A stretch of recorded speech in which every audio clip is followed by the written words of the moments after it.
ਲੇਖਕ ਕ੍ਰਿਸ਼ਨ ਚੰਦਰ ਦਾ ਨਾਵਲ ਹੈ ਇੱਕ ਗਧੇ ਦੀ ਆਤਮ ਕਥਾ ਭਾਗ ਦੂਜਾ।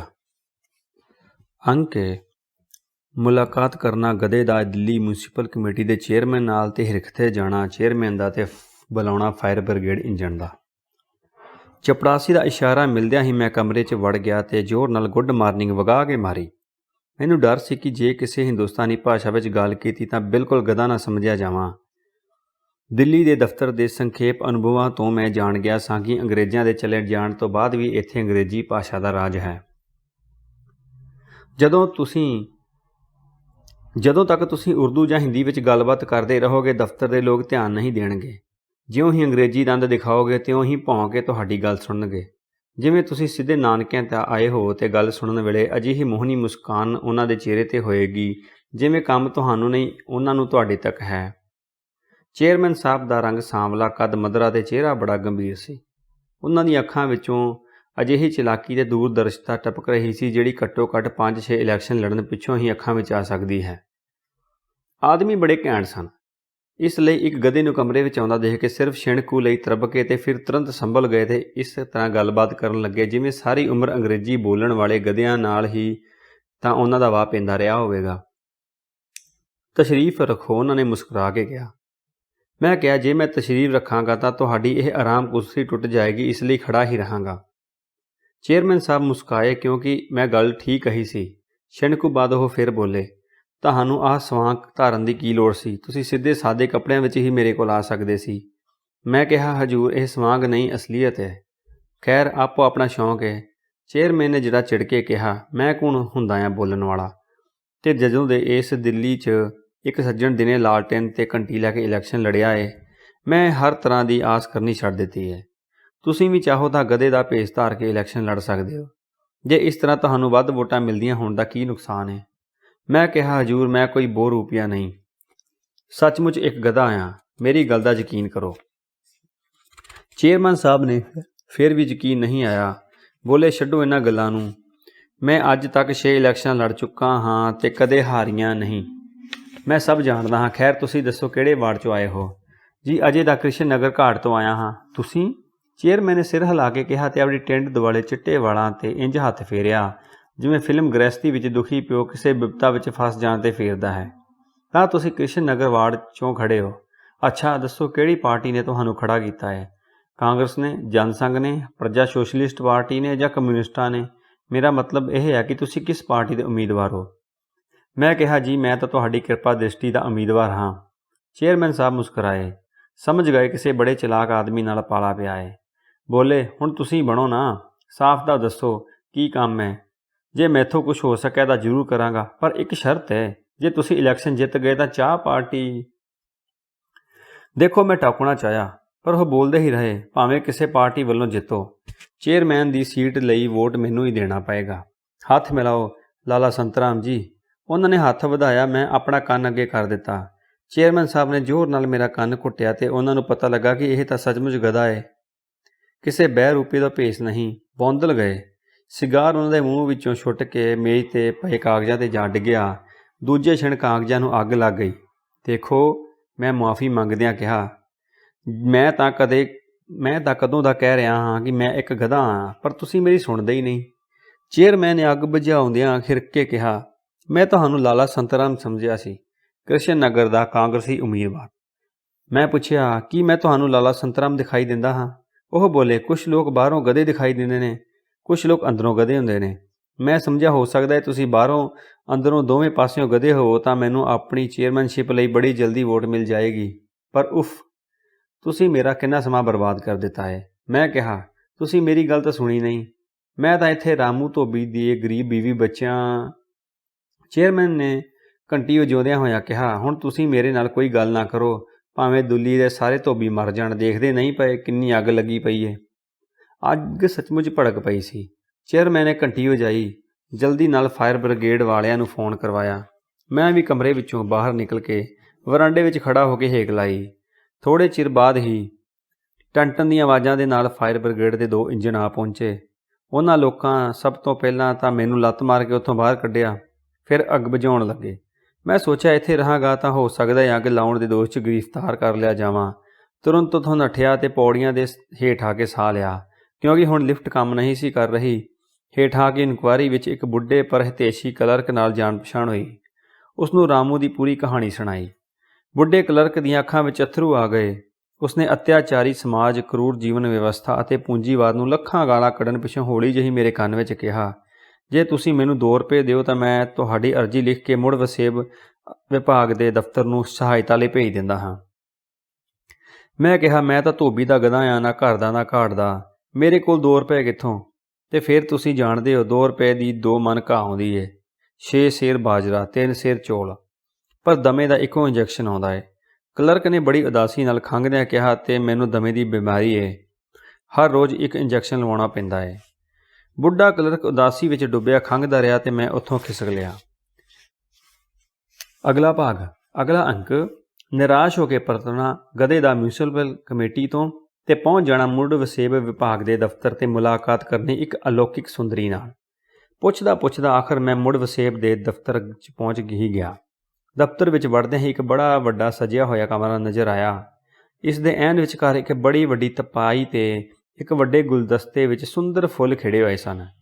ਇੱਕ ਕੋਨੇ ਵਿੱਚ ਟੈਲੀਫੋਨ ਐਕਸਚੇਂਜ ਲੱਗਾ ਸੀ, ਜਿਸ ਕੋਲ ਇੱਕ ਅਤ ਸੁੰਦਰ ਕੁੜੀ ਆਪਣੇ ਨਹੁੰ ਰੰਗਣ ਵਿੱਚ ਲੀਨ ਸੀ। ਟੈਲੀਫੋਨ ਐਕਸਚੇਂਜ ਦੀ ਮੇਜ਼ ਤੇ ਲਿਪਸਟਿਕ ਤੇ ਕਰੀਮ ਪਾਊਡਰ ਵਾਲੀਆਂ ਡੱਬੀਆਂ ਇੰਜ ਖਿਲਰੀਆਂ ਪਈਆਂ ਸਨ ਕਿ ਮੈਂ ਸੋਚਿਆ ਮੈਂ ਭੁਲੇਖੇ ਨਾਲ ਮੁੜ ਵਸੇਬ ਦੇ ਦਫ਼ਤਰ ਆਉਣ ਦੀ ਬਜਾਏ ਮੈਕਸ ਫੈਕਟਰ ਦੀ ਦੁਕਾਨ ਵਿੱਚ ਵੜ ਗਿਆ ਹਾਂ। ਸੋ ਮਾफ़ੀ ਮੰਗ ਕੇ ਮੈਂ ਪਰਨ ਲੱਗਾ ਸੀ ਕਿ ਕੁੜੀ ਨੇ ਆਪਣੀਆਂ ਲੰਮੀਆਂ ਪਲਕਾਂ ਚੁੱਕ ਕੇ ਬੜੀ ਪਿਆਰੀ ਨਿਗਾਹ ਨਾਲ ਮੇਰੇ ਵੱਲ ਦੇਖਿਆ ਕਿਹਾ, ਯੈਸ ਪਲੀਜ਼। ਮੈਂ ਝਿਜਕਦਿਆਂ ਹੋਇਆਂ ਕਿਹਾ, ਮੈਂ ਸਹਾਇਤਾ ਲਈ ਆਇਆ ਹਾਂ। ਕੁੜੀ ਨੇ ਸਵਿੱਚ ਦੱਬਿਆ, ਟੈਲੀਫੋਨ ਵਿੱਚ ਬੋਲੀ, ਰਾਮ ਲੁਭਾਏ, ਇੱਕ ਆਦਮੀ ਤੈਨੂੰ ਮਿਲਣ ਆਇਆ ਹੈ। ਟੈਲੀਫੋਨ ਖਰਾਬ ਸੀ ਜਾਂ ਪਤਾ ਨਹੀਂ ਕੀ ਗੱਲ ਸੀ, ਜੋ ਕੁਝ ਵੀ ਹੋਵੇ, ਸੁਣਨ ਵਾਲੇ ਨੇ ਸੁਣਾਉਣ ਵਾਲੇ ਨੇ ਦੋਵਾਂ ਦੀਆਂ ਆਵਾਜ਼ਾਂ ਟੈਲੀਫੋਨ ਵਿੱਚ ਸਪਸ਼ਟ ਸੁਣਾਈ ਦੇ ਰਹੀਆਂ ਸਨ। ਜਦੋਂ ਕੁੜੀ ਨੇ ਰਾਮ ਲੁਭਾਏ ਨੂੰ ਕਿਹਾ ਕਿ ਇੱਕ ਆਦਮੀ ਤੈਨੂੰ ਮਿਲਣਾ ਚਾਹੁੰਦਾ ਹੈ ਤਾਂ ਉੱਧਰੋਂ ਆਵਾਜ਼ ਆਈ, ਮੈਂ ਇਸ ਵੇਲੇ ਲੱਸੀ ਪੀ ਰਿਹਾ ਹਾਂ, ਉਸਨੂੰ ਫਸਟ ਕਲਰਕ ਕੋਲ ਭੇਜ ਦੇ। ਕੁੜੀ ਨੇ ਆਪਣੇ ਬੁੱਲ੍ਹਾਂ 'ਤੇ ਲਿਪਸਟਿਕ ਲਾਈ ਅਤੇ ਫਸਟ ਕਲਰਕ ਨੂੰ ਟੈਲੀਫੋਨ ਕੀਤਾ। ਕੌਣ? ਉੱਧਰੋਂ ਆਵਾਜ਼ ਆਈ। ਮੈਂ ਆ ਨਿਰਮਲਾ। ਹਾਏ ਮੇਰੀ ਜਾਨ। ਫਸਟ ਕਲਰਕ ਨੇ ਉੱਧਰੋਂ ਮੱਝਾਂ ਵਾਂਗ ਆਹ ਭਰੀ। ਸੁਣ, ਨਿਰਮਲਾ ਬੋਲੀ, ਇੱਕ ਵਿਚਾਰਾ ਗਰੀਬ। ਫਸਟ ਕਲਰਕ ਨੇ ਕਿਹਾ, ਇਹ ਤੇ ਸਾਰੇ ਗਰੀਬ ਹੀ ਆਉਂਦੇ ਐ, ਤੂੰ ਸੁਣਾ, ਤੇਰੀ ਆਵਾਜ਼ ਐਡੀ ਪਿਆਰੀ ਕਿਉਂ ਹੈ? ਜੀ ਚਾਹੁੰਦਾ ਸੁਣਦਾ ਹੀ ਰਹਾਂ। ਨਿਰਮਲਾ, ਨਿੰਮੀ, ਅੱਜ ਸਿਨੇਮੇ ਚੱਲੀਏ? ਕੁੜੀ ਨੇ ਫੋਨ ਕੱਟ ਦਿੱਤਾ। ਉਸ ਪਿੱਛੋਂ ਉਸਨੇ ਆਪਣੀਆਂ ਗੱਲਾਂ 'ਤੇ ਪਾਊਡਰ ਥੱਪਿਆ ਤੇ ਹੁਣ ਉਸਨੇ ਡਿਪਟੀ ਸੁਪਰਡੈਂਟ ਨੂੰ ਟੈਲੀਫੋਨ ਕੀਤਾ। ਡਿਪਟੀ ਸੁਪਰਡੈਂਟ ਨੇ ਕਿਹਾ, ਨਹੀਂ ਮਿਸ ਨਿਰਮਲਾ, ਇਸ ਵੇਲੇ ਮੇਰੇ ਕੋਲ ਕੋਹਾਟ ਦੇ ਸ਼ਰਨਾਰਥੀ ਸਰਦਾਰ ਦਰਬਾਰਾ ਸਿੰਘ ਮਿਲਟਰੀ ਕੰਟਰੈਕਟਰ ਬੈਠੇ ਨੇ। ਵਿਚਾਰਿਆਂ ਦਾ ਸਭ ਕੁਝ ਲੁੱਟਿਆ ਗਿਆ। ਇਸ ਵੇਲੇ ਇਹਨਾਂ ਦੇ 1 ਲੱਖ ਦੇ ਕਲੇਮ ਦੀ ਪੜਤਾਲ ਕਰ ਰਿਹਾ ਹਾਂ। ਉਹਨਾਂ ਨੂੰ ਅੱਗੇ ਹੋਰ ਕਿਸੇ ਕੋਲ ਭੇਜ ਦਿਓ, ਮੈਂ ਤਾਂ ਇਸ ਵੇਲੇ ਬੜਾ ਮਸ਼ਰੂਫ ਹਾਂ। ਬਹੁਤ ਅੱਛਾ, ਕਹਿ ਕੇ ਕੁੜੀ ਸਵਿੱਚ ਆਫ ਕਰਨ ਲੱਗੀ ਸੀ ਕਿ ਉੱਧਰ ਆਵਾਜ਼ ਆਈ, ਹੈਲੋ ਨਿਰਮਲਾ ਜੀ। ਭਈ, ਤੇ ਉਹ ਸਾੜੀ ਤੈਨੂੰ ਪਸੰਦ ਆਈ? ਡਿਪਟੀ ਸੁਪਰਡੈਂਟ ਪੁੱਛ ਰਿਹਾ ਸੀ। ਜੀ ਉਹੀ ਬੰਨੀ ਹੋਈ ਏ, ਨਿਰਮਲਾ ਜਰਾ ਸ਼ਰਾਰਤ ਨਾਲ ਬੋਲੀ ਤੇ ਸਵਿੱਚ ਕੱਟ ਦਿੱਤਾ। ਉਸ ਪਿੱਛੋਂ ਸ਼ੀਸ਼ੇ ਵਿੱਚ ਉਸਨੇ ਆਪਣਾ ਚਿਹਰਾ ਦੇਖਿਆ, ਮੁਸਕਰਾਈ, ਚਿਹਰੇ 'ਤੇ ਪਾਊਡਰ ਲਾਇਆ ਤੇ ਸਵਿੱਚ ਨੱਪ ਕੇ ਸੁਪਰਡੈਂਟ ਨੂੰ ਟੈਲੀਫੋਨ ਕੀਤਾ। ਜੀ ਦੇਖੋ, ਕੁੜੀ ਬੋਲੀ। ਉੱਧਰੋਂ ਆਵਾਜ਼ ਆਈ, ਹਾਏ ਕਿਸ ਤਰ੍ਹਾਂ ਦੇਖਾਂ ਤੈਨੂੰ? ਟੈਲੀਫੋਨ 'ਤੇ ਤੈਨੂੰ ਕਿਵੇਂ ਦੇਖਾਂ? ਇੱਥੇ ਆ ਜਾਣਾ। ਨਿਰਮਲਾ ਖਿੜ ਕੇ ਹੱਸ ਪਈ, ਬੋਲੀ, ਇੱਕ ਆਦਮੀ ਸਹਾਇਤਾ ਲਈ ਤੇ ਅਸੀਂ ਵੀ ਤਾਂ ਕਿਸੇ ਦੀ ਸਹਾਇਤਾ ਦੇ ਪਾਤਰ ਹਾਂ। ਸੁਪਰਡੈਂਟ ਉੱਧਰੋਂ ਇੰਦਰ ਸਭਾ ਦੇ ਸਟਾਈਲ ਵਿੱਚ ਬੋਲਿਆ।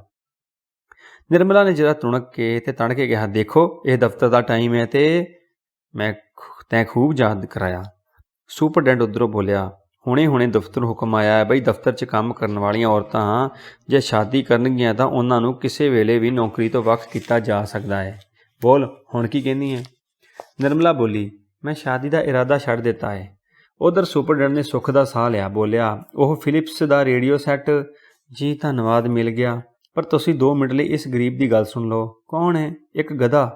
ਸੁਪਰਡੈਂਟ ਨੇ ਜ਼ੋਰਦਾਰ ਠਹਾਕਾ ਲਾਇਆ। ਤੂੰ ਵੀ ਖੂਬ ਮਜ਼ਾਕ ਕਰਦੀ ਹੈ। ਖੈਰ, ਭੇਜ ਦੇ ਇਸ ਨੂੰ ਅੰਦਰ। ਜੇ ਗਧਾ ਨਾ ਹੋਇਆ ਤਾਂ ਵੀ ਉਸਦੇ ਦੋਵੇਂ ਕੰਨ ਖਿੱਚ ਕੇ ਉਸਨੂੰ ਗਧਾ ਬਣਾ ਦਿਆਂਗਾ। ਜਾਓ।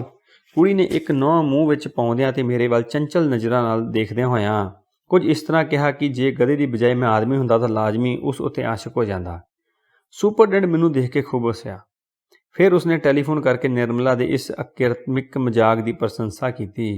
ਫਿਰ ਜਰਾ ਅੱਗੇ ਆਇਆ ਤੇ ਮੇਰਾ ਕੰਨ ਫੜ ਕੇ ਬੋਲਿਆ, ਬੋਲੋ ਮਿਸਟਰ ਡੰਗੀ, ਹੁਣ ਮੈਂ ਕਿਉਂ ਨਾ ਤੁਹਾਨੂੰ ਲੱਤ ਮਾਰ ਕੇ ਦਫ਼ਤਰੋਂ ਬਾਹਰ ਕੱਢ ਦਿਆਂ? ਮੈਂ ਕਿਹਾ, ਤੁਸੀਂ ਮੈਨੂੰ ਨਹੀਂ ਕੱਢ ਸਕਦੇ ਕਿਉਂਕਿ ਮੈਂ ਤੁਹਾਡੇ ਕੋਲ ਇੱਕ ਅਰਜ਼ੀ ਲੈ ਕੇ ਆਇਆ ਹਾਂ। ਸੁਪਰਡੈਂਟ ਹੈਰਾਨੀ ਬਸ ਸਿਲ ਪੱਥਰ ਹੋ ਗਿਆ। ਅਖੀਰ ਬੜੀ ਮੁਸ਼ਕਿਲ ਨਾਲ ਬੋਲਿਆ, ਫਿਰ ਦੱਸੋ, ਤੁਸੀਂ ਕੀ ਕਹਿ ਰਹੇ ਹੋ? ਮੈਂ ਦੁਹਰਾਇਆ। ਅਖੀਰ ਬੜੀ ਮੁਸ਼ਕਿਲ ਨਾਲ ਉਸਨੂੰ ਇਹ ਗੱਲ ਸਮਝ ਆਈ ਕਿ ਮੈਂ ਸੱਚਮੁੱਚ ਬੋਲਦਾ ਹਾਂ। ਕਹਿਣ ਲੱਗਾ, ਤੁਹਾਡੀ ਵਾਰਤਾ ਸ਼ੈਲੀ ਤਾਂ ਬੜੀ ਚੰਗੀ ਹੈ, ਇਸ ਲਈ ਕਿ ਮੈਂ ਲਖਨਊ ਦੇ ਆਸ-ਪਾਸ ਦਾ ਆਇਆ ਤੇ ਤੁਸੀਂ ਸ਼ਾਇਦ ਪੰਜਾਬ ਦੇ ਹੋ। ਆਹੋ ਜੀ, ਸੁਪਰਡੈਂਟ ਬੋਲਿਆ, ਮੈਂ ਪਿੰਡੀ ਦਾਦ ਨਖਾ ਦਾ ਆਂ। ਉਹ ਫਿਰ ਚੁੱਪ ਰਹਿਣ ਪਿੱਛੋਂ ਬੋਲਿਆ, ਫਰਮਾਓ ਕੀ ਕੰਮ ਹੈ? ਦੇਖੋ, ਮੈਂ ਕਿਹਾ, ਮੈਂ ਸਹਾਇਤਾ ਮੰਗਣ ਆਇਆ ਹਾਂ। ਤੁਸੀਂ ਸ਼ਰਨਾਰਥੀ ਹੋ? ਨਹੀਂ ਜੀ। ਤਾਂ ਫਿਰ ਤੁਸੀਂ ਇੱਥੇ ਕੀ ਕਰਨ ਆਏ ਹੋ? ਸੁਪਰਡੈਂਟ ਨੇ ਜ਼ਰਾ ਨਾਰਾਜ਼ ਹੋ ਕੇ ਕਿਹਾ, ਸਹਾਇਤਾ ਲਈ ਆਇਆ। ਇੱਥੇ ਸਿਰਫ ਸ਼ਰਨਾਰਥੀਆਂ ਦੀ ਸਹਾਇਤਾ ਕੀਤੀ ਜਾਂਦੀ ਹੈ ਜਿਹੜੇ ਪਾਕਿਸਤਾਨ 'ਚੋਂ ਲੁੱਟੇ ਪੁੱਟੇ ਆਏ ਨੇ, ਅਤੇ ਜੇ ਕੋਈ ਹਿੰਦੁਸਤਾਨ 'ਚ ਹੀ ਲੁੱਟਿਆ ਗਿਆ ਹੋਵੇ ਤਾਂ ਸਹਾਇਤਾ ਲਈ ਕਿੱਥੇ ਜਾਈਏ? ਸੁਪਰਡੈਂਟ ਨੇ, ਇਹ ਤਾਂ ਮੈਂ ਨਹੀਂ ਦੱਸ ਸਕਦਾ। ਸੁਪਰਡੈਂਟ ਨੇ ਹੋਰ ਵੀ ਗੁੱਸੇ ਹੋ ਕੇ ਕਿਹਾ, ਕਮ ਸੇ ਕਮ ਇਸ ਵਿਭਾਗ 'ਚ ਤਾਂ ਨਹੀਂ ਆ ਸਕਦੇ, ਕੋਈ ਹੋਰ ਘਰ ਦੇਖੋ। ਸੁਪਰਡੈਂਟ ਨੇ ਘੰਟੀ ਵਜਾਈ। ਚਪੜਾਸੀ ਨੇ ਮੈਨੂੰ ਬਾਹਰ ਕੱਢ ਦਿੱਤਾ। ਬਾਹਰ ਨਿਕਲਦਿਆਂ ਹੋਇਆਂ ਫਿਰ ਮੈਨੂੰ ਉਹੀ ਅਲੌਕਿਕ ਸੁੰਦਰੀ ਮਿਲ ਗਈ। ਮੈਨੂੰ ਨਿਰਾਸ਼ਾ ਦੇਖ ਕੇ ਬੋਲੀ, ਕਿਉਂ, ਕੰਮ ਨਹੀਂ ਬਣਿਆ? ਮੈਂ ਪੂਰੀ ਗੱਲ ਦੱਸ ਦਿੱਤੀ। ਬੋਲੀ, ਸੁਪਰਡੈਂਟ ਠੀਕ ਕਹਿੰਦਾ ਹੈ, ਜੇ ਤੁਸੀਂ ਪਾਕਿਸਤਾਨ 'ਚੋਂ ਆਏ ਹੁੰਦੇ ਤਾਂ ਭਾਵੇਂ ਗਧੇ ਹੀ ਕਿਉਂ ਨਾ ਹੁੰਦੇ, ਤੁਹਾਨੂੰ ਇੱਥੋਂ ਸਹਾਇਤਾ ਮਿਲ ਜਾਂਦੀ। ਹੁਣ ਤੁਹਾਨੂੰ department of labours and industries 'ਚ ਜਾਣਾ ਪਏਗਾ। ਕਿੱਥੇ ਜਾਣਾ ਪਏਗਾ? ਉਸ ਅਲੌਕਿਕ ਸੁੰਦਰੀ ਨੇ ਤਰਸ ਖਾ ਕੇ ਮੈਨੂੰ ਪੂਰਾ ਪਤਾ ਲਿਖ ਦਿੱਤਾ ਅਤੇ ਮੈਂ ਧੰਨਵਾਦ ਕਹਿ ਕੇ ਮੁੜ ਵਸੇਬ ਵਿਭਾਗ ਵਿੱਚੋਂ ਨਿਕਲਿਆ ਅਤੇ ਲੰਮੀਆਂ ਲਾਂਘਾਂ ਪੁੱਟਦਾ ਮਜ਼ਦੂਰਾਂ ਦੇ ਵਿਭਾਗ ਵੱਲ ਤੁਰ ਪਿਆ। ਅਗਲਾ ਅੰਕ, ਜਾਣਾ ਗਧੇ ਦਾ department of labours and industry ਵਿੱਚ ਅਤੇ ਮੁਲਾਕਾਤ ਕਰਨੀ ਸ਼੍ਰੀ P.Q.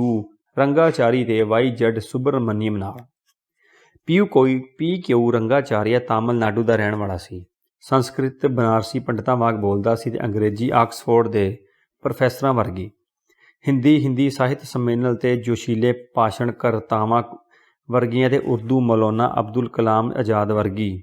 ਉਹ 10 ਭਾਸ਼ਾਵਾਂ ਜਾਣਦਾ ਸੀ ਅਤੇ 10 ਹੋਰ ਸਿੱਖ ਰਿਹਾ ਸੀ। ਉਸਨੇ ਆਪਣੀ ਜ਼ਿੰਦਗੀ ਇੱਕ ਸਧਾਰਨ ਕਲਰਕ ਦੇ ਤੌਰ 'ਤੇ ਸ਼ੁਰੂ ਕੀਤੀ ਸੀ। ਅੱਜ ਉਹ department of labours and industry ਵਿੱਚ ਡਿਪਟੀ ਸੈਕਟਰੀ ਦੇ ਅਹੁਦੇ 'ਤੇ ਬਿਰਾਜਮਾਨ ਸੀ।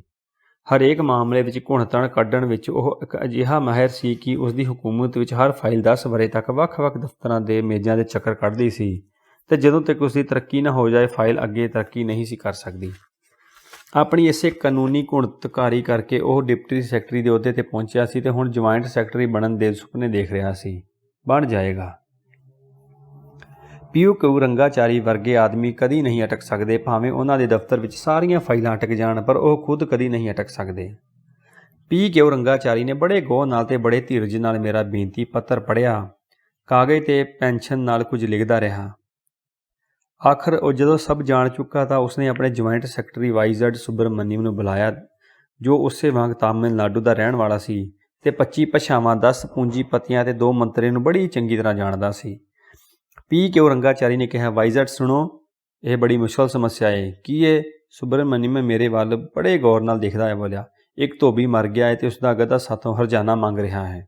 ਫਿਰ ਰੰਗਾਚਾਰੀ ਬੋਲੇ, ਕਾਨੂੰਨ ਕੀ ਨਜ਼ਰ ਮੇਂ ਇਹ ਗਧਾ ਕਿਸੇ ਵਿਭਾਗ ਵਿੱਚ ਬੇਨਤੀ ਪੱਤਰ ਨਹੀਂ ਦੇ ਸਕਦਾ ਤੇ ਅਸੀਂ ਉਸਦੇ ਬੇਨਤੀ ਪੱਤਰ ਦਾ ਕੋਈ ਨੋਟਿਸ ਨਹੀਂ ਲੈ ਸਕਦੇ, ਕਿਉਂਕਿ ਗਧਾ ਇਨਸਾਨ ਨਹੀਂ ਹੈ ਤੇ ਅਦਾਲਤ ਇਨਸਾਨਾਂ ਦੀ ਗੱਲ ਸੁਣਦੀ ਹੈ, ਗਧਿਆਂ ਦੀ ਨਹੀਂ।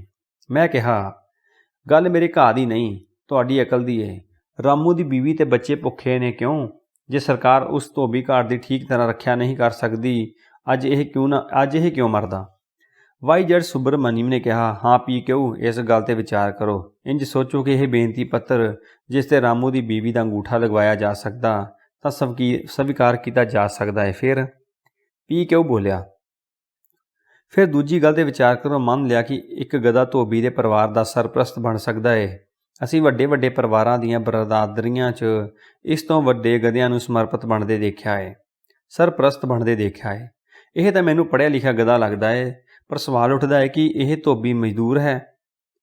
ਬਿਲਕੁਲ ਨਹੀਂ, Y.Z. ਸੁਬਰਮਨੀਅਮ ਨੇ ਸਿਰ ਹਿਲਾ ਕੇ ਕਿਹਾ। ਮੈਂ ਕਿਹਾ, ਧੋਬੀ ਜੇ ਮਜ਼ਦੂਰ ਨਹੀਂ ਤਾਂ ਕੀ ਹੈ? ਵਿਚਾਰਾ ਸਵੇਰ ਤੋਂ ਸ਼ਾਮ ਤੱਕ 8 ਘੰਟੇ ਦੀ ਬਜਾਏ 12 ਘੰਟੇ ਕੰਮ ਕਰਦਾ ਹੈ, ਤਾਂ ਕਿਤੇ ਜਾ ਕੇ 2 ਡੰਗ ਦੀ ਰੋਟੀ ਨਸੀਬ ਹੁੰਦੀ ਹੈ।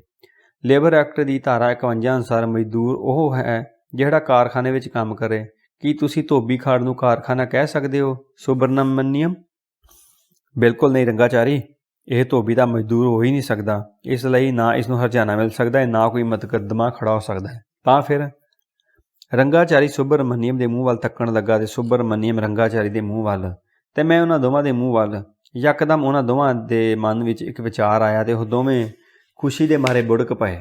ਮੈਂ ਵੀ ਖੁਸ਼ੀ ਵਸ ਬੁੜਕਿਆ ਤੇ ਹੁਣ ਵਿਚਾਰੇ ਰਾਮੂ ਧੋਬੀ ਦੀ ਫੈਮਿਲੀ ਦਾ ਕੁਝ ਭਲਾ ਹੋ ਜਾਏਗਾ। ਪਰ ਇੱਕ ਗੱਲ ਵਿਚਾਰ ਕਰਨ ਵਾਲੀ ਹੈ। ਰੰਗਾਚਾਰੀ ਬੋਲੇ, ਜੇ ਇਹ ਧੋਬੀ ਮਜ਼ਦੂਰ ਨਹੀਂ ਤਾਂ ਫਿਰ ਕੌਣ ਹੈ? ਇਸ ਦੀ ਕਾਨੂੰਨੀ ਹੈਸੀਅਤ ਸਪਸ਼ਟ ਹੋਣੀ ਚਾਹੀਦੀ ਏ, ਨਹੀਂ ਤਾਂ ਧੋਬੀ ਆਏ ਦਿਨ ਘਾਟ ਤੇ ਮਰਦੇ ਰਹਿਣਗੇ ਤੇ ਸਾਡੇ ਲਈ ਵਿਪਤਾ ਖੜੀ ਕਰ ਸਕਦੇ ਨੇ। ਸੁਬਰਮਨੀਅਮ ਬੋਲਿਆ, ਮੇਰੇ ਖਿਆਲ 'ਚ ਇਸ ਗਧੇ ਦਾ ਬੇਨਤੀ ਪੱਤਰ ਲੈ ਕੇ ਫਾਈਲ ਤੋੜ ਦੇਣੀ ਚਾਹੀਦੀ ਆ। ਰੰਗਾਚਾਰੀ ਨੇ ਮੇਰੇ ਹੱਥੋਂ ਬੇਨਤੀ ਪੱਤਰ ਫੜ ਲਿਆ। ਮੈਂ ਉਸਦੇ ਦੋਵੇਂ ਹੱਥ ਆਪਣੇ ਦੋਵੇਂ ਕੰਨਾਂ ਵਿੱਚ ਲੈ ਕੇ ਕਿਹਾ, ਧੰਨਵਾਦ ਸ਼੍ਰੀਮਾਨ ਰੰਗਾਚਾਰੀ ਸਾਹਿਬ, 1000 ਵਾਰੀ ਲੱਖ ਵਾਰੀ ਧੰਨਵਾਦ। ਤੁਸੀਂ ਇੱਕ ਗਰੀਬ ਧੋਬੀ ਦੇ ਬੀਵੀ ਬੱਚਿਆਂ ਨੂੰ ਮਰਨ ਤੋਂ ਬਚਾ ਲਿਆ। ਮੈਂ ਇਸ ਬੇਨਤੀ ਪੱਤਰ ਦਾ ਫੈਸਲਾ ਸੁਣਨ ਕਦੋਂ ਆਵਾਂ? ਰੰਗਾਚਾਰੀ ਤੇ ਸੁਬਰਮਨੀਅਮ ਮੇਰੇ ਵੱਲ ਦੇਖਿਆ। ਸੁਬਰਮਨੀਅਮ ਨੇ ਰੰਗਾਚਾਰੀ ਵੱਲ। ਆਖਰਕਾਰ ਰੰਗਾਚਾਰੀ ਬੋਲੇ, ਫਾਈਨ ਤਾਂ ਅੱਜ ਹੀ ਤੁਰਨੀ ਸ਼ੁਰੂ ਹੋ ਜਾਏਗੀ। ਤੀਜੇ ਦਰਜੇ ਦੇ ਕਲਰਕ ਤੋਂ ਪਹਿਲੇ ਦਰਜੇ ਦੇ ਕਲਰਕ ਕੋ ਆਏਗੀ। ਫਿਰ ਹਰ ਮੇਜ਼ 'ਤੇ ਉਸਦੀ ਨੋਟਿੰਗ ਹੋਵੇਗੀ। ਫਸਟ ਕਲਰਕ ਤੋਂ ਡਿਪਟੀ ਸੁਪਰਡੈਂਟ ਤੱਕ ਤੇ ਡਿਪਟੀ ਸੁਪਰਡੈਂਟ ਤੋਂ ਪੁਲਿਸ ਸੁਪਰਡੈਂਟ ਤੱਕ ਹਰੇਕ ਆਪਣੀ ਰਾਏ ਦੇਵੇਗਾ। ਇਹ ਰਾਏ ਤੁਰਦੀ ਮੇਜ਼ਾਂ ਤੋਂ ਲੰਘਦੀ ਮੇਰੇ ਕੋਲ ਆਏਗੀ। ਮੈਂ ਡਿਪਟੀ ਸੈਕਟਰੀ ਹਾਂ। ਮੇਰੇ ਕੋਲ ਜੁਆਇੰਟ ਸੈਕਟਰੀ ਕੋਲ ਆਏਗੀ। ਜੁਆਇੰਟ ਸੈਕਟਰੀ ਤੋਂ ਫਸਟ ਸੈਕਟਰੀ ਕੋਲ। ਫਸਟ ਸੈਕਟਰੀ ਉਸਨੂੰ ਡਿਪਟੀ ਕਮਿਸ਼ਨਰ ਕੋਲ ਲੈ ਜਾਏਗਾ। ਪਰ ਸਮੱਸਿਆ ਬੜੀ ਟੇਢੀ ਹੈ। ਸਵਾਲ ਰਾਮੂ ਧੋਬੀ ਦੇ ਮਰ ਜਾਣ ਦਾ ਇੰਨਾ ਨਹੀਂ। ਸਵਾਲ ਇਹ ਹੈ ਬਈ ਰਾਮੂ ਧੋਬੀ ਮਜ਼ਦੂਰ ਹੋ ਸਕਦਾ ਹੈ ਜਾਂ ਨਹੀਂ ਹੋ ਸਕਦਾ ਹੈ। ਇਸ ਸੰਬੰਧ 'ਤੇ ਕਮਰਸ ਮਿਨਿਸਟਰੀ ਤੋਂ ਫੈਸਲਾ ਕਰਾਉਣ ਦੀ ਲੋੜ ਪਏ। ਫਿਰ ਇਹ ਸਵਾਲ ਵੀ ਹੈ ਕਿ ਜੇ ਧੋਬੀ ਮਜ਼ਦੂਰ ਹੈ ਤਾਂ ਮੋਚੀ ਮਜ਼ਦੂਰ ਕਿਉਂ ਨਹੀਂ? ਘੁਮਿਆਰ ਮਜ਼ਦੂਰ ਕਿਉਂ ਨਹੀਂ? ਜੇ ਇਹ ਰਾਮੂ ਨੂੰ ਹਰਜਾਨਾ ਮਿਲੇਗਾ ਤਾਂ ਲੱਖਾਂ ਕਰੋੜਾਂ ਦੇ ਲਈ ਸਟੇਟ ਬੈਂਕ ਕਿੱਥੋਂ ਹਰਜਾਨਾ ਲਏਗਾ? ਇਸ ਲਈ ਫਿਨਾਂਸ ਡਿਪਾਰਟਮੈਂਟ ਤੋਂ ਵੀ ਪੁੱਛਣਾ ਪਏਗਾ। ਹੋ ਸਕਦਾ ਹੈ ਫਿਨਾਂਸ ਡਿਪਾਰਟਮੈਂਟ ਇਸ ਮੁੱਖ ਸਵਾਲ ਨੂੰ ਪ੍ਰਧਾਨ ਮੰਤਰੀ ਦੇ ਸਾਹਮਣੇ ਰੱਖੇ ਤੇ ਪ੍ਰਧਾਨ ਮੰਤਰੀ ਪਾਰਲੀਮੈਂਟ ਵਿੱਚ ਇਸ ਸਵਾਲ ਨੂੰ ਰੱਖਣ। ਹੋ ਸਕਦਾ ਹੈ ਇਸ ਸਵਾਲ 'ਤੇ ਸਾਡੀ ਵਿਧਾਨ ਸਭਾ ਦੀ ਕਿਸੇ ਧਾਰਾ ਵਿੱਚ ਪਰਿਵਰਤਨ ਹੋ ਜਾਏ। ਰੰਗਾਚਾਰੀ ਨੇ ਆਪਣੀਆਂ ਉਂਗਲੀਆਂ ਗਿਣਦਿਆਂ ਹੋਇਆਂ ਮੈਨੂੰ ਕਿਹਾ, ਮੇਰੇ ਖਿਆਲ 'ਚ ਜੇ ਤੁਸੀਂ 10 ਸਾਲ ਬਾਅਦ ਆਓ ਤਾਂ ਉਸ ਵੇਲੇ ਤੱਕ ਇਸ ਫਾਈਲ ਦਾ ਕੋਈ ਨਾ ਕੋਈ ਫੈਸਲਾ ਜ਼ਰੂਰ ਹੋ ਜਾਏਗਾ। ਉਦੋਂ ਤੱਕ ਰਾਮੂ ਦੇ ਬੀਵੇ ਬੱਚੇ ਕੀ ਕਰਨਗੇ? ਰੰਗਾਚਾਰੀ ਨੇ ਕਿਹਾ, ਅਸੀਂ ਮਜਬੂਰ ਹਾਂ। ਕਾਨੂੰਨ ਦੇ ਹੱਥ ਬਿਲਕੁਲ ਮਜਬੂਰ ਹੈ। ਵੈਸੇ ਸਾਡੀ ਪੂਰੀ ਦੀ ਪੂਰੀ ਹਮਦਰਦੀ ਤੁਹਾਡੇ ਨਾਲ ਹੈ। ਸੁਬਰਮਨੀਅਮ ਬੋਲੇ, ਮੈਂ ਸਮਝਦਾ ਰੰਗਾਚਾਰੀ ਸਮੱਸਿਆ ਅਸਲ ਵਿੱਚ ਇਹ ਨਹੀਂ ਕਿ ਧੋਬੀ ਮਜ਼ਦੂਰ ਹੈ ਜਾਂ ਨਹੀਂ। ਅਸਲ ਸਮੱਸਿਆ ਇਹ ਹੈ ਕਿ ਰਾਮੂ ਨੂੰ ਕਿਸ ਨੇ ਮਾਰਿਆ? ਇੱਕ ਮਗਰਮੱਛ ਨੇ। ਮੈਂ ਖਿੱਚ ਕੇ ਕੂਕਿਆ, ਇੱਕ ਮਗਰਮੱਛ ਨੇ। ਸੁਬਰਮਨੀਅਮ ਨੇ ਖੁਸ਼ੀ ਵਸ ਚੀਕ ਕੇ ਕਿਹਾ, ਤਾਂ ਫਿਰ ਇਹ ਸਮੱਸਿਆ ਸਾਡੇ ਵਿਭਾਗ ਨਾਲ ਕੋਈ ਸੰਬੰਧ ਨਹੀਂ ਰੱਖਦੀ। ਇਸ ਦਾ ਸਿੱਧਾ ਸੰਬੰਧ ਮੱਛੀਆਂ ਵਾਲਿਆਂ ਦੇ ਵਿਭਾਗ ਨਾਲ ਹੈ, ਡਿਪਾਰਟਮੈਂਟ ਆਫ ਫਿਸ਼ਰੀਜ਼ ਨਾਲ। ਕਿਰਪਾ ਕਰਕੇ ਤੁਸੀਂ ਮੱਛੀਆਂ ਦੇ ਵਿਭਾਗ ਵਿੱਚ ਜਾਓ। ਉਸ ਦਾ ਸੰਬੰਧ ਹਰ ਤਰ੍ਹਾਂ ਦੀਆਂ ਮੱਛੀਆਂ ਨਾਲ ਹੈ, ਜਿਨ੍ਹਾਂ 'ਚ ਮਗਰਮੱਛ ਵੀ ਸ਼ਾਮਲ ਹੈ। ਰੰਗਾਚਾਰੀਆ ਨੇ ਸੁਬਰਮਨੀਅਮ ਦੇ ਹੱਥ 'ਤੇ ਹੱਥ ਮਾਰਿਆ ਤੇ ਕਿਹਾ, ਵਾਹ ਕਿਆ ਬਾਤ ਕੱਢੀ। ਕਿਉਂ ਨਹੀਂ ਭਾਈ, ਇਸੇ ਲਈ ਤਾਂ ਮੈਂ ਅੱਜ ਡਿਪਟੀ ਡਾਇਰੈਕਟਰ ਸੈਕਟਰੀ ਹਾਂ ਤੇ ਤੂੰ ਜੁਆਇੰਟ ਸੈਕਟਰੀ ਹੈ। ਰੰਗਾਚਾਰੀ ਨੇ ਈਰਖਾ ਦੇ ਦਵੈਤ ਨੂੰ ਰਲਾ ਮਿਲਾ ਕੇ ਕਿਹਾ। ਮੈਂ ਚੁੱਪਚਾਪ ਬੇਨਤੀ ਪੱਤਰ ਚੁੱਕ ਕੇ ਬਾਹਰ ਨਿਕਲ ਆਇਆ।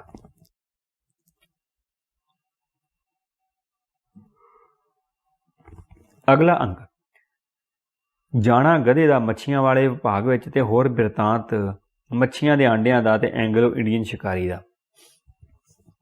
ਮੱਛੀ ਵਿਭਾਗ ਵਿੱਚ ਮੱਛੀ ਮਾਰਕੀਟ ਵਰਗੀ ਕਾਂਵਾਂ ਰੋਲੀ ਮੱਛੀ ਹੋਈ ਸੀ। ਕੰਨ ਪਈ ਆਵਾਜ਼ ਸੁਣਦੀ ਨਹੀਂ ਸੀ। ਹੁਣ ਤੱਕ ਮੈਨੂੰ ਦਫ਼ਤਰੀ ਕਾਰਵਾਈ ਦਾ ਖਾਸਾ ਤਜਰਬਾ ਹੋ ਚੁੱਕਾ ਸੀ, ਇਸ ਲਈ ਮੈਂ ਪਹਿਲੀ ਖਿੜਕੀ ਤੋਂ ਪਹਿਲੇ ਕਾਊਂਟਰ ਤੋਂ ਸ਼ੁਰੂ ਕੀਤਾ। ਪਹਿਲੇ ਕਲਰਕ ਨੇ ਕਿਹਾ, ਮੈਂ ਤਾਂ ਸਿਰਫ ਮੱਛੀਆਂ ਦੇ ਆਂਡਿਆਂ ਦੀਆਂ ਫਾਈਲਾਂ ਲੈਂਦਾ ਹਾਂ, ਤੁਸੀਂ ਅੱਗੇ ਚਲੇ ਜਾਓ। ਦੂਜੇ ਕਲਰਕ ਨੇ ਕਿਹਾ, ਮੇਰੇ ਕੋਲ ਤਾਂ ਸਿਰਫ ਮੱਛੀਆਂ ਨਾਲ ਸੰਬੰਧਿਤ ਫਾਈਲਾਂ ਦੀਆਂ ਜਾਣਕਾਰੀਆਂ ਨੇ, ਉਹ ਵੀ ਸਿਰਫ 3 ਕਿਸਮ ਦੀਆਂ ਮੱਛੀਆਂ ਨਾਲ ਸੰਬੰਧਿਤ, ਰੋਹੂ, ਸਾਈਮਨ ਤੇ ਪਾਮਫਰੇਟ। ਤੁਸੀਂ ਕੀ ਨਾਂ ਦੱਸਿਆ? ਰਾਮੂ, ਮੈਂ ਹੌਲੀ ਦੁਹਰਾਇਆ। ਕਲਰਕ ਨੇ ਇਨਕਾਰ ਵਿੱਚ ਸਿਰ ਹਿਲਾਇਆ ਤੇ ਕਿਹਾ, ਇਸ ਨਾਂ ਦਾ ਕੋਈ ਮੱਛੀ ਸਾਡੇ ਕੋਲ ਨਹੀਂ ਹੈ, ਪਰ ਮੈਂ ਵਿਆਖਿਆ ਕਰਨੀ ਚਾਹੀ। ਕਲਰਕ ਨੇ ਸਿਰ ਹਿਲਾ ਕੇ ਕਿਹਾ, ਬੇਕਾਰ ਬਹਿਸ ਨਾ ਕਰੋ, ਅੱਗੇ ਜਾਓ। ਤੀਜੇ ਕਲਰਕ ਨੇ ਠਾਹ ਸੋਟਾ ਮਾਰਿਆ, ਇੱਕ ਮਗਰਮੱਛ ਹੈ। ਤੀਜਾ ਕਲਰਕ ਬੋਲਿਆ, ਸ਼ਾਰਕ ਮੱਛੀ ਦੇ ਤੇਲ ਬਾਰੇ ਜਾਂ ਜਾਪਾਨੀ ਟ੍ਰੇਲਰ ਕਿਰਾਏ 'ਤੇ ਲੈਣ ਬਾਰੇ ਜੇ ਤੁਸੀਂ ਕੁਝ ਪੁੱਛਣਾ ਚਾਹੁੰਦੇ ਹੋ ਤਾਂ ਪੁੱਛ ਸਕਦੇ ਹੋ, ਪਰ ਨਾ ਅੱਗੇ ਜਾਓ। ਚੌਥੇ ਕਲਰਕ ਤੱਕ ਪਹੁੰਚਦੇ ਮੇਰੇ ਗੁੱਸੇ ਦਾ ਪਾਰਾ ਕਾਫੀ ਚੜ੍ਹ ਚੁੱਕਿਆ ਸੀ। ਇੱਥੇ ਇੱਕ ਮਰੀਅਲ ਜਿਹਾ ਬੁੱਢਾ ਕਲਰਕ ਆਪਣੀ ਨੱਕ ਦੀ ਚੁੰਝ ਲਮਕਾਈ ਇੱਕ ਵੱਡਾ ਸਾਰਾ ਰਜਿਸਟਰ ਖੋਲੀ ਉਂਘ ਰਿਹਾ ਸੀ। ਮੈਂ ਕਿਹਾ ਸੁਣੋ, ਤੇ ਬਈ ਸੁਣਨਾ ਪਏਗਾ। ਗੱਲ ਇਹ ਹੈ ਕਿ ਇੱਕ ਧੋਬੀ ਨੂੰ ਇੱਕ ਮਗਰਮੱਛ ਨੇ ਖਾ ਲਿਆ ਹੈ। ਬੁੱਢੇ ਕਲਰਕ ਨੇ ਕੰਨ ਤੇ ਹੱਥ ਰੱਖ ਕੇ ਪੁੱਛਿਆ, ਕੀ ਕਿਹਾ? ਮੈਂ ਚੀਕ ਕੇ ਕਿਹਾ, ਇੱਕ ਧੋਬੀ ਨੂੰ ਇੱਕ ਮਗਰਮੱਛ ਨੇ ਖਾ ਲਿਆ ਹੈ। ਬੁੱਚੇ ਕਲਰਕ ਦੇ ਮੂਰਖਾਂ ਵਰਗੇ ਚਿਹਰੇ ਤੇ ਇੱਕ ਵਿਚਿੱਤਰ ਜਿਹੀ ਮੁਸਕਾਨ ਆਈ। ਬੋਲਿਆ, ਇੱਕ ਧੋਬੀ ਨੇ ਇੱਕ ਮੱਛੀ ਖਾ ਲਈ ਏ ਤਾਂ ਕੀ ਹੋਇਆ? ਬਹੁਤ ਸਾਰੇ ਧੋਬੀ ਮੱਛੀ ਖਾਂਦੇ ਨੇ, ਨਾ ਖਾਣ ਤਾਂ ਸਾਡਾ ਇਹ ਡਿਪਾਰਟਮੈਂਟ ਕਿਵੇਂ ਚੱਲੇ? ਮੈਂ ਕਿਹਾ, ਧੋਬੀ ਨੇ ਨਹੀਂ, ਮਗਰਮੱਛ ਨੇ ਧੋਬੀ ਨੂੰ ਖਾ ਲਿਆ ਏ।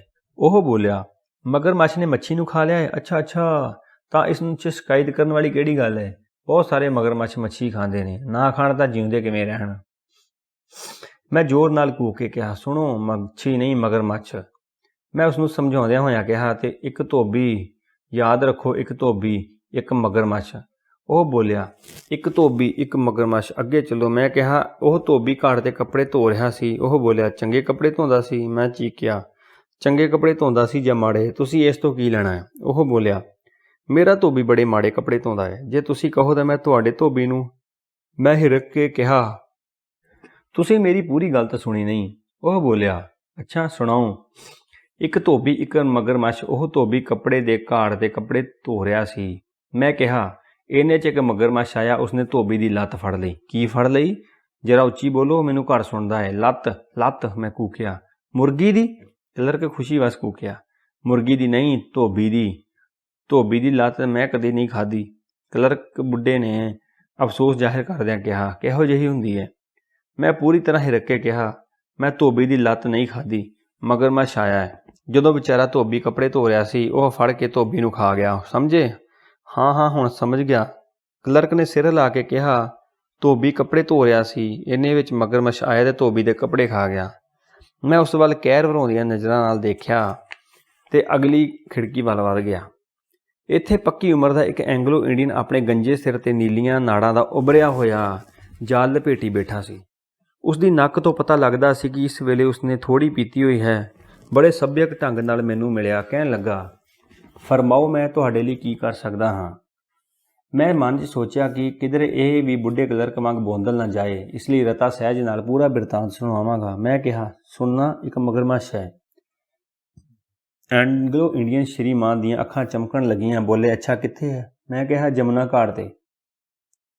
ਉਹ ਬੋਲੇ, ਜਮਨਾ 'ਤੇ ਤਾਂ ਬਹੁਤ ਸਾਰੇ ਘਾਟ ਹੈ, ਪਰ ਉਹ ਕਿੱਥੇ ਹੈ?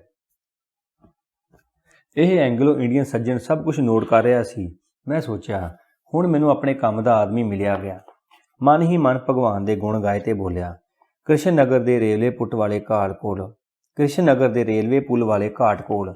ਐਂਗਲੋ ਇੰਡੀਅਨ ਨੇ ਨੋਟ ਕਰਕੇ ਪੁੱਛਿਆ, ਕਿੰਨਾ ਲੰਮਾ ਚੌੜਾ ਹੈ? ਕੀ ਘਾਟ ਨਹੀਂ, ਮਗਰਮੱਛ, ਐਂਗਲੋ ਇੰਡੀਅਨ ਬੋਲਿਆ।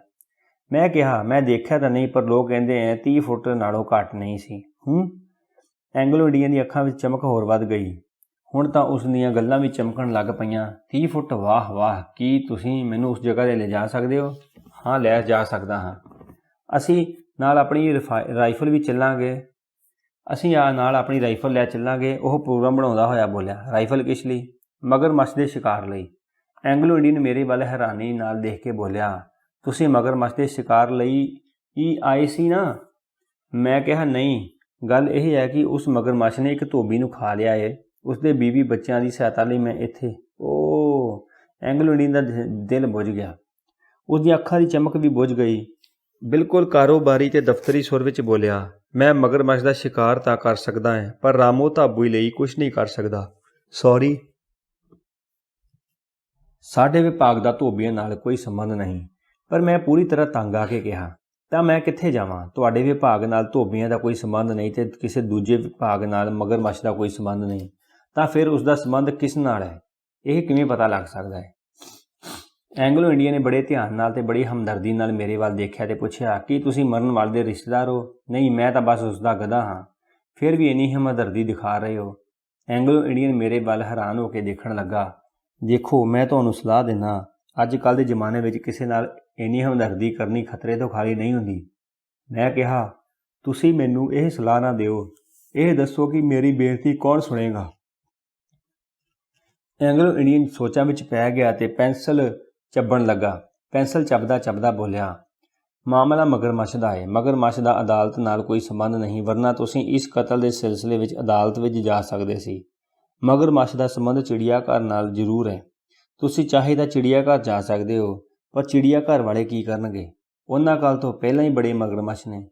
ਫਿਰ ਚਿੜੀਆ ਘਰ ਵਾਲਿਆਂ ਕੋ ਨਾ ਧੋਬੀਆਂ ਨਾਲ ਕੀ ਸੰਬੰਧ? ਚਿੜੀਆ ਘਰ ਦੇ ਜਾਨਵਰ ਕੱਪੜੇ ਤਾਂ ਪਾਉਂਦੇ ਨਹੀਂ। ਹਾਂ, ਅਚਾਨਕ ਉਸਨੇ ਖੁਸ਼ੀ ਵਸ ਭੁੜਕਦਿਆਂ ਤੇ ਹੁਣ ਮੈਂ ਉਸਦੇ ਚਿਹਰੇ 'ਤੇ ਉਹਦਾ ਖੇੜਾ ਦੇਖਿਆ, ਜਿਹੜਾ ਕੁਝ ਚਿਰ ਪਹਿਲਾਂ ਹੀ ਮੈਂ ਰੰਗਾਚਾਰੀ ਤੇ ਸੁਬਰਮਨੀਮ ਦੇ ਚਿਹਰੇ 'ਤੇ ਦੇਖ ਕੇ ਆਇਆ ਸੀ। ਉਹ ਬੋਲਿਆ, ਇੱਕ ਤਰਕੀਬ ਸਮਝ ਮੇ ਆਈ। ਕੀ? ਸੁਣੋ, ਧੋਬੀ ਦਾ ਸੰਬੰਧ ਸਾਬਣ ਨਾਲ ਹੈ ਤੇ ਸਾਬਣ ਦੀ ਆਮਦ ਦਰਾਮਦ ਦਾ ਸੰਬੰਧ ਕਾਮਰਸ ਡਿਪਾਰਟਮੈਂਟ ਨਾਲ। ਫਿਰ ਧੋਬੀ ਦਾ ਸੰਬੰਧ ਕੱਪੜਿਆਂ ਨਾਲ ਹੈ ਤੇ ਕੱਪੜਿਆਂ ਦਾ ਸੰਬੰਧ ਫਿਰ ਕਾਮਰਸ ਡਿਪਾਰਟਮੈਂਟ ਨਾਲ ਹੈ। ਦੇਖੋ, ਤੁਸੀਂ ਸਿੱਧੇ ਕਾਮਰਸ ਮੰਤਰੀ ਕੋਲ ਚਲੇ ਜਾਓ, ਉਸਦੇ ਸਾਹਮਣੇ ਰਾਮੂ ਧੋਬੀ ਦੀ ਪੂਰੀ ਬਿਪਤਾ ਰੱਖ ਦਿਓ। ਜੇ ਉਹ ਚਾਹੁੰਦਾ ਹੋਇਆ ਤਾਂ ਧੋਬੀ ਕੱਪੜੇ ਧੋ ਕੇ ਪਾੜਦੇ ਰਹਿਣ ਤੇ ਇਸ ਤਰ੍ਹਾਂ ਲੋਕ ਨਵੇਂ ਕੱਪੜੇ ਬਣਵਾਉਣ ਤੇ ਮਜਬੂਰ ਹੁੰਦੇ ਰਹਿਣ, ਤਾਂ ਉਹ ਇਸ ਸਿਲਸਿਲੇ 'ਚ ਜ਼ਰੂਰ ਤੁਹਾਡੀ ਮਦਦ ਕਰਨਗੇ। ਅਗਲਾ ਅੰਕ। ਜਾਣਾ ਗਧੇ ਦਾ ਮਨਸੁਖ ਨਾਲ ਕਾਮਰਸ ਮਿਨਿਸਟਰ ਦੀ ਕੋਠੀ 'ਤੇ ਬਿਆਨ ਕਰਨਾ, ਰਾਮੂ ਦੀ ਦੁਖਦਾਈ ਗਾਥਾ ਤੇ ਦਿਲਾਸਾ ਦੇਣਾ ਕਾਮਰਸ ਮਿਨਿਸਟਰ ਦਾ ਤੇ ਜ਼ਿਕਰ ਉਸ ਕੋਠੀ ਦਾ। ਮਿੱਤਰੋ, ਮੈਂ ਉਸ ਕੋਠੀ ਦਾ ਜ਼ਿਕਰ ਕਰਾਂ ਜਿਹੜੀ ਚਾਰੇ ਪਾਸੇ ਸੁੰਦਰ ਬਾਗ ਬਗੀਚਿਆਂ ਨਾਲ ਘਿਰੀ ਹੋਈ ਸੀ। ਰੁੱਖਾਂ ਦੀਆਂ ਟਹਿਣੀਆਂ ਫਲ ਦੇ ਭਾਰ ਨਾਲ ਲਿਫੀਆਂ ਹੋਈਆਂ ਸਨ ਤੇ ਸੜਕਾਂ ਦੇ ਪਾਸੇ ਜਿਹੜੇ ਫੁੱਲ ਖਿੜੇ ਹੋਏ ਸਨ ਕਿ ਅੱਖਾਂ ਨੂੰ, ਮੇਰੇ ਵਰਗੇ ਗਧੇ ਦੀਆਂ ਅੱਖਾਂ ਨੂੰ ਵੀ ਠੰਡ ਪੈਂਦੀ ਸੀ। ਤੇ ਲਾਨ ਵਿੱਚ ਇੰਨੀ ਹਰੀ ਮਹਿਕਦੀ ਹੋਈ ਘਾਹ ਸੀ, ਜੇ ਹਰ ਰੋਜ਼ 100 ਗਧੇ ਚਰਦੇ ਰਹਿਣ ਤਾਂ ਵੀ ਖਤਮ ਨਾ ਹੋਵੇ। ਪਤਾ ਨਹੀਂ ਇਸ ਦਾ ਸੰਬੰਧ ਮੰਤਰੀ ਨਾਲ ਹੈ ਜਾਂ ਸਿੱਧਾ ਜਾਂ ਕਿਸੇ ਗਧੇ ਨਾਲ।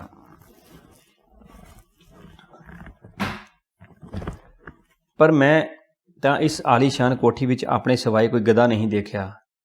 ਮਨ ਨੂੰ ਬੜਾ ਦੁੱਖ ਹੋਇਆ ਕਿ ਇੰਨੀ ਸ਼ਾਨਦਾਰ ਘਾਹ ਸਿਰਫ ਆਦਮੀ ਦੇ ਪੈਰਾਂ ਹੇਠ ਮਿੱਧੀ ਜਾਂਦੀ ਹੈ ਤੇ ਕਿਸੇ ਕੰਮ ਨਹੀਂ ਆਉਂਦੀ। ਸੱਚ ਹੈ, ਮੋਟਰ ਵਾਲਿਆਂ ਦਾ ਰਾਜ ਹੈ, ਗਧੇ ਵਾਲਿਆਂ ਦਾ ਰਾਜ ਨਹੀਂ। ਜਿਵੇਂ ਘੁਮਿਆਰ ਦਾ, ਧੋਬੀ ਦਾ, ਮੋਚੀ ਦਾ, ਕਹਾਈ ਦਾ ਮਤਲਬ ਇਹ ਕਿ ਜਿਹੜੇ ਲੋਕਾਂ ਦਾ ਸੰਬੰਧ ਗਧੇ ਨਾਲ ਹੈ, ਵਰਨਾ ਘਾਹ ਦਾ ਕਿਉਂ ਇੰਨਾ ਅਨਾਦਰ ਨਾ ਹੁੰਦਾ। ਖੈਰ, ਤੁਸੀਂ ਮੈਥੋਂ ਗਧੇ ਤੋਂ ਜਾਂ ਘਾਹ ਤੋਂ ਕੀ ਲੈਣਾ ਹੈ? ਤੁਹਾਨੂੰ ਸਿਰਫ ਇਸ ਕਹਾਣੀ ਨਾਲ ਮਤਲਬ ਹੈ। ਸੋ ਸੁਣੋ। ਜਦੋਂ ਮੈਂ ਮਾਣਯੋਗ ਮੰਤਰੀ ਜੀ ਦੀ ਕੋਠੀ ਵਿੱਚ ਪਹੁੰਚਿਆ ਤਾਂ ਉਹ ਲਾਲ ਪੱਥਰ ਦੇ ਬਣੇ ਇੱਕ ਛੋਟੇ ਜਿਹੇ ਫੁਹਾਰੇ ਦੇ ਇਰਦ ਗਿਰਦ ਟਹਿਲ ਰਹੇ ਸਨ। ਉਹਨਾਂ ਦੇ ਬੱਚੇ ਲਾਨ ਵਿੱਚ ਲੋਟਣੀਆਂ ਲਾ ਰਹੇ ਸਨ ਤੇ ਸਾਹਮਣੇ ਵਰਾਂਡੇ ਵਿੱਚ 2 ਔਰਤਾਂ ਫੁੱਲਦਾਰ ਸਾੜੀਆਂ ਸੁਕਾਉਣ ਲਈ ਰੱਸੀ 'ਤੇ ਪਾ ਰਹੀਆਂ ਸਨ। ਯਾਨੀ ਬੜਾ ਸੁੰਦਰ ਦ੍ਰਿਸ਼ ਸੀ। ਮੈਂ ਮਨਸੁਖ ਲਾਲ ਜੀ ਨੂੰ ਦੋਵੇਂ ਕੰਨ ਜੋੜ ਕੇ ਨਮਸਕਾਰ ਕੀਤੀ, ਜਿਸ ਦਾ ਉੱਤਰ ਉਹਨਾਂ ਨੇ ਦੋਵੇਂ ਹੱਥ ਜੋੜ ਕੇ ਬੜੀ ਨਿਮਰਤਾ ਨਾਲ ਦਿੱਤਾ। ਉਹ ਆਪਣੀ ਧੋਤੀ ਦਾ ਲਾਂਗਰ ਠੀਕ ਕਰਦੇ ਹੋਏ ਬੋਲੇ, ਸੌਸ਼ ਹੈ। ਮੈਂ ਕਿਹਾ, ਮੈਨੂੰ ਜ਼ੁਕਾਮ ਨਹੀਂ ਹੈ ਜੀ। ਮੈਂ ਮੁਆਫੀ ਮੰਗਦੇ ਹੋਏ ਕਿਹਾ, ਮੈਂ ਤੁਹਾਨੂੰ ਆਪਣੀ ਦੇਸ਼ ਅਹਿਮਦਾਬਾਦ ਦਾ ਸਮਝਿਆ ਸੀ। ਮੈਂ ਕਿਹਾ, ਜੀ ਨਹੀਂ, ਮੈਂ ਤਾਂ ਉੱਤਰ ਪ੍ਰਦੇਸ਼ ਦਾ ਰਹਿਣ ਵਾਲਾ ਹਾਂ। ਉਹ ਬੋਲੇ, ਅੱਛਾ, ਉਹ ਜਿਹੜਾ ਬਿਹਾਰ ਤੋਂ ਅੱਗੇ ਹੈ? ਮੈਂ ਕਿਹਾ, ਹਾਂ ਜੀ, ਜੇ ਤੁਸੀਂ ਬਿਹਾਰ ਤੋਂ ਇੱਧਰ ਆਓ ਤਾਂ ਅੱਗੇ ਹੈ ਤੇ ਇੱਧਰੋਂ ਬਿਹਾਰ ਜਾਓ ਤਾਂ ਪਹਿਲਾਂ ਆਉਂਦਾ ਹੈ। ਮਨਸੁਖ ਲਾਲ ਜੀ ਹੱਸਣ ਲੱਗੇ, ਬੋਲੇ, ਤੁਸੀਂ ਰੰਗ ਰੂਪ ਤੋਂ ਗਧੇ ਲੱਗ ਰਹੇ ਹੋ ਪਰ ਹੋ ਨਹੀਂ ਭਾਈ ਸਾਹਿਬ। ਮੈਂ ਕਿਹਾ, ਨਹੀਂ ਭਾਈ ਸਾਹਿਬ, ਮੈਂ ਵਾਕਈ ਗਧਾ ਹਾਂ। ਯਕੀਨ ਨਾ ਹੋਏ ਤਾਂ ਮੇਰੇ ਕੰਨ ਮਰੋੜ ਕੇ ਦੇਖ ਲਓ। ਮਨਸੁਖ ਲਾਲ ਜੀ ਨੇ ਮੇਰੇ ਕੰਨ ਮਰੋੜੇ ਤਾਂ ਜਾ ਕੇ ਉਹਨਾਂ ਨੂੰ ਯਕੀਨ ਹੋਇਆ ਤੇ ਬੋਲੇ, ਹੁਣ ਦੱਸੋ ਮੈਂ ਤੁਹਾਡੇ ਲਈ ਕੀ ਕਰ ਸਕਦਾ ਹਾਂ। ਮੈਂ ਕਿਹਾ, ਮਨਸੁਖ ਲਾਲ ਜੀ, ਮੈਨੂੰ ਆਪਣੇ ਲਈ ਤਾਂ ਘਾਹ ਦਾ ਇੱਕ ਤਿਣਕਾ ਵੀ ਨਹੀਂ ਚਾਹੀਦਾ। ਮੈਂ ਰਾਮੂ ਧੋਬੀ ਬਾਰੇ ਆਇਆ ਤੇ ਫਿਰ ਰਾਮੂ ਧੋਬੀ ਦਾ ਪੂਰਾ ਕਿੱਸਾ ਬਿਆਨ ਕਰ ਦਿੱਤਾ। ਇਹ ਗੱਲ ਮੈਂ ਇੱਥੇ ਸਾਰਿਆਂ ਦੇ ਸਾਹਮਣੇ ਬੜੇ ਸਪਸ਼ਟ ਤੌਰ 'ਤੇ ਕਹਾਂਗਾ ਕਿ ਮਨਸੁਖ ਲਾਲ ਜੀ ਦਾ ਵਤੀਰਾ ਮੇਰੇ ਲਈ ਬੜਾ ਹੀ ਸੱਭਿਅਕ ਸੀ। ਉਹਨਾਂ ਨੇ ਮੈਨੂੰ ਇੱਕ ਵਾਰੀ ਵੀ ਇਹ ਨਹੀਂ ਲੱਗਣ ਦਿੱਤਾ ਕਿ ਉਹ ਕਿਸੇ ਆਦਮੀ ਨਾਲ ਨਹੀਂ, ਗਧੇ ਨਾਲ ਗੱਲ ਕਰ ਰਹੇ ਨੇ। ਪਰ ਇਹਨਾਂ ਗੱਲਾਂ ਦੇ ਬਾਵਜੂਦ ਉਹਨਾਂ ਦਾ ਉੱਤਰ ਨਾਵਾਚੀ ਸੀ। ਕਹਿਣ ਲੱਗੇ, ਭਰਾ, ਜੇ ਮੇਰਾ ਮਾਮਲਾ ਸਿਰਫ ਸਾਬਣ ਦਾ ਹੁੰਦਾ, ਯਾਨੀ ਧੋਬੀਆਂ ਨੂੰ ਸਾਬਣ ਸਸਤੇ ਭਾਅ ਮਿਲਣ ਦਾ ਸਵਾਲ ਹੁੰਦਾ, ਤਾਂ ਮੈਂ ਇਸ 'ਤੇ ਵਿਚਾਰ ਕਰ ਸਕਦਾ ਸੀ। ਜੇ ਸਵਾਲ ਇਹ ਹੁੰਦਾ ਕਿ ਧੋਬੀਆਂ ਨੂੰ ਕਲਫ ਕਰਾਉਣ ਲਈ ਪਾਊਡਰ ਮਹਿੰਗਾ ਮਿਲਦਾ ਹੈ ਤੇ ਮੈਂ ਉਸ ਤੋਂ ਡਿਊਟੀ ਘੱਟ ਕਰ ਸਕਦਾ ਸੀ। ਜੇ ਧੋਬੀਆਂ ਨੂੰ ਇਹ ਸ਼ਿਕਾਇਤ ਹੁੰਦੀ ਕਿ ਮਿੱਲਾਂ 'ਚੋਂ ਜੋ ਕੱਪੜਾ ਆਉਂਦਾ ਹੈ ਉਹ ਇੰਨਾ ਨਾਕਸ ਹੈ ਕਿ 2 ਵਾਰੀ ਪੱਥਰ 'ਤੇ ਕੁੱਟਣ ਨਾਲ ਪਾੜ ਜਾਂਦਾ ਹੈ, ਤਾਂ ਮੈਂ ਕਾਰਖਾਨੇ ਵਾਲੇ ਨੂੰ ਤਾੜ ਸਕਦਾ ਸੀ ਕਿ ਉਹ ਮੋਟਾ ਕੱਪੜਾ ਬੁਣਨ ਜਾਂ ਧੋਬੀ ਨੂੰ ਕੱਪੜੇ ਕੁੱਟਣ ਲਈ ਨਰਮ ਪੱਥਰ ਸਪਲਾਈ ਕਰ ਸਕਦਾ ਸੀ। ਪਰ ਇਹ ਸਵਾਲ ਬਿਲਕੁਲ ਵੱਖਰਾ ਹੈ। ਇਹ ਸਵਾਲ ਇਹ ਹੈ ਕਿ ਗਰੀਬ ਧੋਬੀ ਮਰ ਗਿਆ ਹੈ, ਉਸਦੇ ਬੀਵੀ ਬੱਚੇ ਦੀਨ ਦੁਖੀ ਤੇ ਭੁੱਖੇ ਨੇ। ਉਹ ਕੋਈ ਕੰਮ ਨਹੀਂ ਜਾਣਦੇ, ਉਹਨਾਂ ਕੋਲ ਕੋਈ ਸਰਪ੍ਰਸਤੀ ਨਹੀਂ ਹੈ। ਹੁਣ ਉਹ ਲੋਕ ਕਰਨ ਤਾਂ ਕੀ ਕਰਨ? ਇਹ ਸਮੱਸਿਆ ਅਜਿਹੀ ਹੈ ਜਿਸ ਦਾ ਹੱਲ ਕੋਈ ਵੱਡੇ ਤੋਂ ਵੱਡਾ ਮੰਤਰੀ ਵੀ ਨਹੀਂ ਕਰ ਸਕਦਾ। ਕਿਉਂ? ਮਨਸੁਖ ਲਾਲ ਜੀ ਇੱਧਰ ਦੇਖੋ ਇਹ ਬੋਲੋ। ਉਹ ਸਾਡੀ ਕੇਂਦਰੀ ਸਰਕਾਰ ਦਾ ਮੁੱਖ ਸਮੱਸਿਆ ਏ। ਇਸ ਦਾ ਹੱਲ ਸਿਵਾਏ ਸਾਡੇ ਪ੍ਰਧਾਨ ਮੰਤਰੀ ਦੇ ਹੋਰ ਕੋਈ ਨਹੀਂ ਕਰ ਸਕਦਾ। ਤਾਂ ਕੀ ਤੁਹਾਡਾ ਮਤਲਬ ਹੈ? ਮੈਂ ਹੈਰਾਨੀ ਨਾਲ ਆਪਣੇ ਦੋਵੇਂ ਕੰਨ ਜੋੜ ਕੇ ਪੁੱਛਿਆ।